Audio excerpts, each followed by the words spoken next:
नमस्कार, मैं हूं आपके साथ शिवानी रतूड़ी और आप देख रहे हैं कैपिटल टीवी उत्तर प्रदेश। धर्म और जाति की राजनीति से उबी जनता अब विकास और संस्कृति के सम्मान को प्राथमिकता देने लगी है। समाजवादी पार्टी के नेता अखिलेश यादव की राजनीति पर अक्सर धर्म और जाति आधारित रणनीति के आरोप लगते रहे हैं, जिससे अब आम जनता का मोह भंग होता दिखाई दे रहा है। वहीं दूसरी ओर मुख्यमंत्री योगी आदित्यनाथ कांवड़ यात्रा हो या महाकुंभ, हर धार्मिक आयोजन को भव्यता और सुरक्षा के साथ संपन्न कराकर सनातन संस्कृति के प्रति अपनी प्रतिबद्धता दिखा रहे हैं। वहीं दूसरी ओर अखिलेश यादव की बात करें तो अखिलेश के सनातन धर्म को लेकर दिए गए बयान पर अब सवाल उठने लगे हैं। आचार्य प्रमोद कृष्णम ने भी इस पर कड़ी प्रतिक्रिया देते हुए स्पष्ट कहा है कि केवल जातिवादी राजनीति से सत्ता नहीं मिलती। जनता अब जागरूक है और धर्म का अपमान सहन नहीं करेगी। क्या कुछ चल रहा है यूपी की राजनीति में, आइए जानते हैं विस्तार से। अखिलेश यादव पर बरसे आचार्य प्रमोद कृष्णम। उत्तर प्रदेश की राजनीति में एक बार फिर धार्मिक और राजनीतिक मोर्चे की तपिश तब तेज हो गई जब बुलंदशहर में एक सार्वजनिक कार्यक्रम के दौरान कल्की धाम के पीठाधीश्वर आचार्य प्रमोद कृष्णम ने समाजवादी पार्टी के राष्ट्रीय अध्यक्ष और पूर्व मुख्यमंत्री अखिलेश यादव पर तीखा राजनीतिक हमला बोला। मंच पर मौजूद संतों और भक्तों के बीच अपने भाषण में उन्होंने न केवल अखिलेश यादव की राजनीतिक रणनीति पर सवाल उठाए, बल्कि उनके धार्मिक आचरण और जनता से जुड़ाव की कमी पर भी जमकर निशाना साधा है।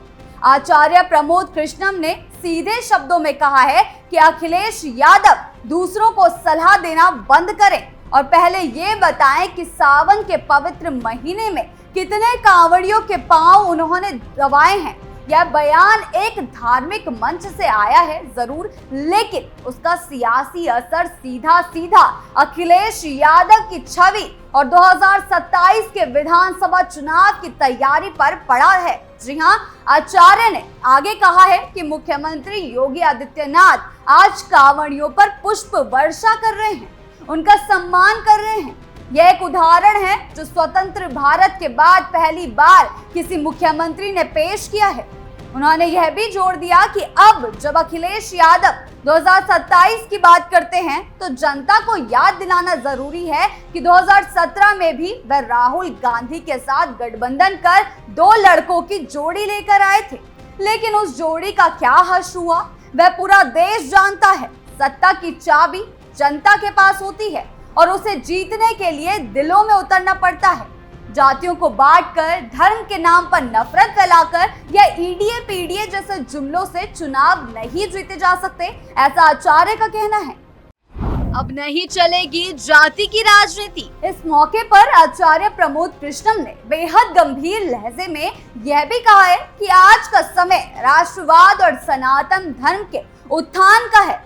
यह वह दौर है जब सनातन की रक्षा करने वालों को आगे आना पड़ेगा और जो लोग सनातन को मिटाने की बात करते हैं उन्हें सत्ता से दूर रखा जाएगा।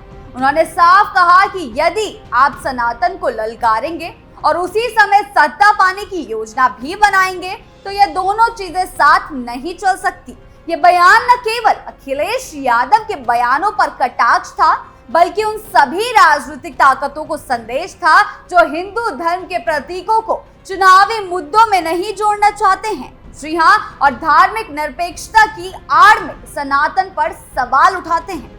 आचार्य ने आगे कहा कि सावन का पहला दिन है और ऐसे पवित्र दिन पर देश भर के सनातन प्रेमियों को बधाई दी जानी चाहिए। उन्हें महादेव का जल अभिषेक करना चाहिए। उन्होंने कांवड़ियों को तपस्वी की संज्ञा देते हुए कहा कि ऐसे लोग जो इस तपस्या को झूठ बोलकर भंग करना चाहते हैं, वो न केवल धर्म के विरुद्ध कार्य कर रहे हैं, बल्कि समाज में भी भ्रम फैला रहे हैं। किसी भी धर्म में झूठ बोलना उचित नहीं माना गया है और किसी भी मजबूत इमारत की नींव झूठ पर नहीं टिक सकती। सिर्फ आचार्य प्रमोद कृष्णम ही नहीं, बल्कि राज्य महिला आयोग की उपाध्यक्ष अपर्णा यादव ने भी हाल ही में अखिलेश यादव पर कई तरीके के तीखे प्रहार किए हैं। इटावा में प्रधान की हत्या की घटना पर शोक संवेदना प्रकट करने पहुंची अपर्णा यादव ने मीडिया से बातचीत में पीडीए यानी कि पिछड़ा दलित अल्पसंख्यक की राजनीति पर भी सवाल उठाए हैं अखिलेश यादव की। उन्होंने कहा है कि यह घटना बेहद दुखद है, लेकिन उससे भी ज्यादा दुख इस बात का है कि हत्यारोपी की तस्वीरें विपक्षी नेताओं के साथ सोशल मीडिया पर वायरल हो रही हैं। अपर्णा ने तंज कसते हुए कहा कि अगर ऐसे ही चलता रहा तो 2027 में सरकार बनाना तो दूर, शायद कुछ भी नहीं बनेगा। ये बयान अप्रत्यक्ष रूप से समाजवादी पार्टी की कानून व्यवस्था को लेकर उस पर सीधा सीधा हमला था और ये जताने का प्रयास था कि विपक्षी गठबंधन केवल समाज को बांटने और सत्ता की लालसा में है। अपर्णा यादव ने यह भी कहा है कि ऐसा नहीं चलेगा। ये चेतावनी उन लोगों के लिए थी जो जाति और धर्म के नाम पर राजनीति को चलाना चाहते हैं, लेकिन जनता की पीड़ा उसकी सुरक्षा और उसके धार्मिक भावनाओं से कटे हुए हैं। इस पूरे घटनाक्रम को अगर गहराई से देखा जाए तो ये साफ समझ में आता है कि बीजेपी और उसके समर्थक अब 2027 की जमीन तैयार करने में जुट गए हैं और ये जमीन सिर्फ राजनीतिक घोषणाओं या विकास के दावे भर से नहीं, बल्कि धार्मिक भावना, सनातन धर्म के गौरव और राष्ट्रवादी एजेंडे के आधार पर तैयार की जा रही है। आचार्य प्रमोद कृष्णम और अपर्णा यादव दोनों ने अपने अपने स्तर पर समाजवादी पार्टी पर कई तरीके के सवाल उठाते हुए ये संदेश देने की कोशिश की है कि अब राजनीति केवल वादों की नहीं, बल्कि कार्यों और संस्कारों की होगी। आचार्य का ये कहना है कि ईडीए पीडीए कुछ नहीं होगा। यह स्पष्ट करता है कि वे विपक्ष की राजनीति को छिन्न भिन्न और दिशाहीन मानते हैं, जो सनातन के खिलाफ षड्यंत्र रच रही है। साथ ही उन्होंने ये भी जताया कि बीजेपी के नेतृत्व में यूपी की जनता फिर से 2027 में नरेंद्र मोदी के नेतृत्व में योगी सरकार को ही चुनेगी, क्योंकि लोग अब धार्मिक और सांस्कृतिक मूल्यों की रक्षा करने वालों के साथ खड़े हुए हैं, न कि वोट बैंक की राजनीति करने वालों के साथ, जो कि जाति के नाम पर वोट बैंक की राजनीति करते हैं। जिस तरीके से आचार्य ने सीधे तौर पर अखिलेश यादव को घेरा है और कहा है कि सनातन को मिटाने की बात करने वाला सत्ता में आने की बात ना ही करे तो ठीक होगा। उन्होंने योगी और अखिलेश के कार्यकाल की तुलना में अखिलेश को सीधे तौर पर चेता दिया है और आगाह कर दिया है कि धर्म और जाति की राजनीति से बाहर निकले। और साथ ही आचार्य प्रमोद कृष्णम ने अखिलेश यादव की पिछली सरकार को भी घेरा और कहा कि उस दौरान न केवल संतों पर लाठियां बरसी, बल्कि उनके अपने कल की धाम के निर्माण कार्य पर भी रोक लगाई गई थी। उन्होंने पूछा कि तब अखिलेश यादव कहां थे। ये सवाल सिर्फ प्रशासनिक लापरवाही का नहीं, बल्कि धर्म के प्रति उनके रुख का भी आईना है। इसी के साथ आचार्य ने एक और कटाक्ष कर दिया और कहा है कि जो लोग अपने नाम छुपाकर काम करते हैं, वे सामने आए और डंके की चोट पर बताएं कि वे कौन है। उन्होंने यह भी कहा कि झूठ के सहारे कोई भी धर्म नहीं टिकता और ना ही समाज बनता है।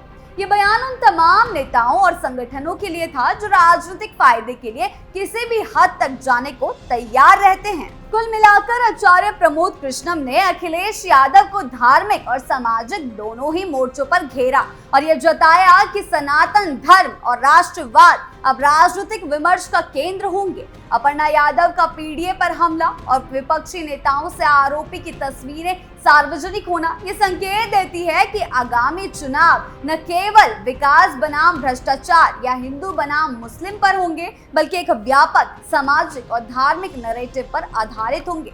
ऐसे में अखिलेश यादव के लिए चेतावनी कम से कम नहीं है कि अगर उन्होंने जनता से जुड़ाव, धार्मिक सम्मान और सेवा को प्राथमिकता नहीं दी तो उनका 2027 का सपना भी अधूरा रह सकता है।